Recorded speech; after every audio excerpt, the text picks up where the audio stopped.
ကျက်စင်ဆိုတဲ့ငှက်ကိုအင်္ဂလိပ်လိုတာကီလို့ခေါ်တာသိကြမှာပါဒါပေမဲ့ဒီငှက်ကတူရကီနိုင်ငံကမို့လို့တာကီလို့ခေါ်တာမဟုတ်ပါဘူးပြောရရင်ဒီငှက်ကကမ္ဘာပေါ်မှာနာမည်အလျှော့ဆုံးငှက်လို့တော့ဆိုနိုင်ပါတယ်ဘာကြောင့်လဲဆိုတော့အင်္ဂလိပ်တွေကတူရကီနိုင်ငံငှက်တာကီလို့ခေါ်ပေမဲ့တူရကီမှာကြတော့ဒီငှက်ကိုဟင်ဒီလို့ခေါ်ပါတယ်အဓိပ္ပာယ်ကတော့အိန္ဒိယလာတဲ့ငှက်ပေါ့ဒါပေမဲ့အိန္ဒိယမှာအထူးသဖြင့်အိန္ဒိယမြောက်ပိုင်းမှာကြတော့ဒီငှက်ကိုပယ်ရူးလို့ခေါ်ပါတယ်နောက်ပြီးလက်ဘနွန်တို့ဆီးရီးယားလိုနိုင်ငံတွေမှာကြတော့ဒီငှက်ကို Dik Habash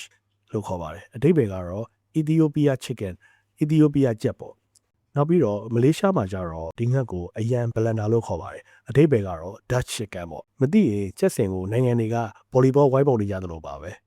တကယ်တော့ကြက်စင်ဟာမြောက်အမေရိကတိုက်မှာမွေးဖွားခဲ့တဲ့ငှက်ပါအမေရိကမှာရှိတဲ့ဌာနေတိုင်းရင်းသားတွေကလွန်ခဲ့တဲ့နှစ်ပေါင်း1000ကျော်လောက်ထဲကမွေးမြူခဲ့ကြတာပါဒါဆိုဘာလို့သူ့ကိုကမ္ဘာတစ်ဝန်းလုံးမှာနာမည်မျိုးမျိုးနဲ့ခေါ်နေကြတာပါလဲပထမဆုံးအင်္ဂလိပ်လိုခေါ်တဲ့ Turkey ဆိုတဲ့နာမည်ကနေစပြီးတော့ကြည့်ရအောင်ပါ1500ဝန်းကျင်ခုနှစ်မှာအင်္ဂလန်နိုင်ငံကိုအာဖရိကကနေပြီးတော့ငှက်တစ်မျိုးတင်သွင်းပါတယ်အဲ့ဒါက Guinea fowl လို့ခေါ်တဲ့ငှက်ပါအဲ့ဒီအချိန်ကဒီငှက်တွေကိုအခုခေတ်တူရကီနိုင်ငံဖြစ်တဲ့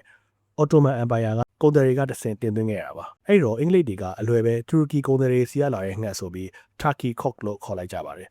နောက်ပိုင်းသူတို့တွေမြောက်အမေရိကတိုက်ကိုရောက်သွားတဲ့အခါမှာတော့အဲ့ဒီမှာရှိတဲ့ဌာနေငှက်ကြီးတွေကိုမြင်တဲ့အခါမှာလည်းသူတို့သိတဲ့ Guinea fowl နဲ့တူနေတာနဲ့ဒါလည်း Turkey ပဲဆိုပြီးတော့မှားခေါ်ခဲ့ကြတာပါကျက်စင်ကိုဥရောပတခြားနိုင်ငံတွေကတော့အိန္ဒိယလာတယ်လို့ထင်ကြပါတယ်ဥပမာပြင်သစ်မှာဆိုရင် Dinde, poule dinde. အိန္ဒိယလာတဲ့ကြက်ပေါ့ရုရှားမှာကျတော့ Индейка. Indian bird လို့ခေါ်ပါတယ်ယူကရိန်းမှာကျတော့ Индочка. နယ်သာလန်မှာကျတော့ Калкун. ဒီလိုဖြစ်ရတာကတော်တော်များသိကြတဲ့ Christopher Columbus ရဲ့အမှားကြောင့်ပါပဲ Columbus ကအမေရိကတိုက်ကိုရှာတွေ့တဲ့အခါသူဟာအိန္ဒိယရောက်ပြီလို့ထင်ထင်ရှားယုံကြည်ခဲ့တာပါအဲ့ဒီတော့အမေရိကကနေပါလာတဲ့ဒီငှက်တွေကိုလည်းအိန္ဒိယလာတဲ့ငှက်လို့ပဲနာမည်ပေးခဲ့ကြပါတယ်တူရကီနိုင်ငံသားတွေကလည်းဒီငှက်ကသူတို့စီကမဟုတ်မှန်းသိတော့အိန္ဒိယနိုင်ငံကလာတာဖြစ်မယ်ဆိုပြီးဟင်ဒီလို့ခေါ်ခဲ့ကြတာပါအာရှတိုက်ဘက်မှာကြည့်ရင်အိန္ဒိယမှာပယ်ရူးလို့ခေါ်ပါတယ်အကြောင်းရင်းကတော့ပေါ်တူဂီကုန်တယ်တွေအကြောင်းဖြစ်ပါတယ်16ရာစုမှာပေါ်တူဂီတွေကတောင်အမေရိကကနေဒီငှက်တွေကိုအိန္ဒိယကိုတည်လာပေးခဲ့လို့အိန္ဒိယနိုင်ငံသားတွေကပယ်ရူးငှက်လို့မှတ်သွားကြတာပါအဲ့လိုပဲမလေးတွေကလည်း Ayam Belanda. လို့ခေါ်ပါတယ်အဓိပ္ပာယ်ကတော့ Dutch chicken နယ်သာလန်နိုင်ငံကလာတဲ့ကြက်ပေါ့ကမ်ဘောဒီးယားမှာတော့ Mon Barang. နိုင်ငံခြားကလာတဲ့ကြက်ပြင်သစ်ကလာတဲ့ကြက်အဲ့လိုမျိုးအဓိပ္ပာယ်ရပါတယ်ပြောရရင်ကြက်စင်ဟာသမိုင်းတစ်လျှောက်မှာလူသားတွေရဲ့နယ်မြေရှာဖွေမှုကိုထင်ဟပ်နေတဲ့ငှက်တစ်ကောင်လို့တော့ဆိုနိုင်ပါတယ်ဒီနေရာမှာလက်ရှိဖြစ်ပျက်နေတာလေးတစ်ခုကိုလည်းဖြစ်ဆက်ပြီးတော့ပြောချင်ပါတယ်အဲ့ဒါကတော့တူရကီနိုင်ငံဟာသူတို့ရဲ့နိုင်ငံနာမည်ကို2022ခုနှစ်ကနေစပြီးတော့ Turkey ရဲ့လို့နိုင်ငံတကာမှာတရားဝင်အမည်ပြောင်းလဲလိုက်ပါတယ်ဒီလိုပြောင်းလဲရတဲ့အဓိကအကြောင်းရင်းကတော့သူတို့ရဲ့ကိုယ်ပိုင်ယဉ်ကျေးမှုကိုထင်ဟပ်စေချင်တာပါနောက်ပြီး Turkey ဆိုတဲ့စကားလုံးက failure